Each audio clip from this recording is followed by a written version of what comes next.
Well, we did have the steering group. We decided that they was done.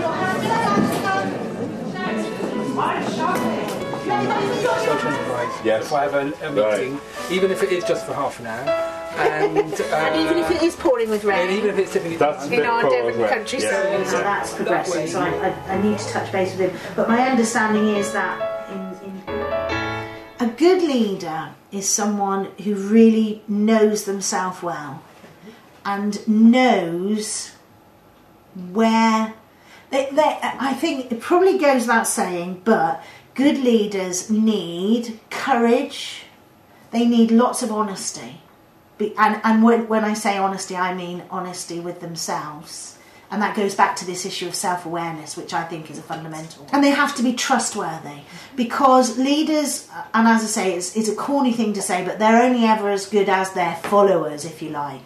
But for me, in essence, what that means is that as a leader, you have to make yourself trustworthy, strong, courageous and determined. So you have to have a commitment to it that other people respect enough. I'm always looking for the next opportunity to support someone else in being a leader, and that's not about passing the buck. It's not even what I want to call delegation. It's about finding out who around you has the potential to absolutely star.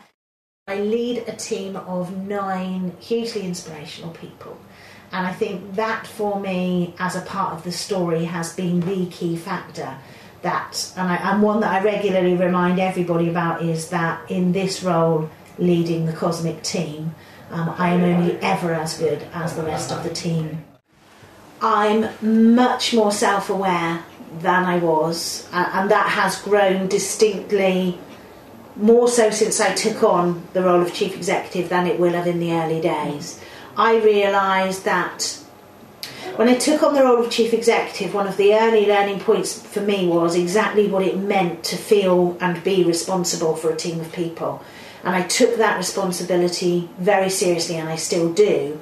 But what it means for me is that I had to develop, and quite quickly develop, a much stronger sense of who I am, why I am the way I am, where my strengths are, where my weaknesses are, and who I need to work closely with to get the best out of myself and out of them. So I think self-awareness for me is such a fundamental part of what has made me do the job well, and I do believe I do it well. I think one of the reasons I'm a good leader is because I've experienced so many bad ones.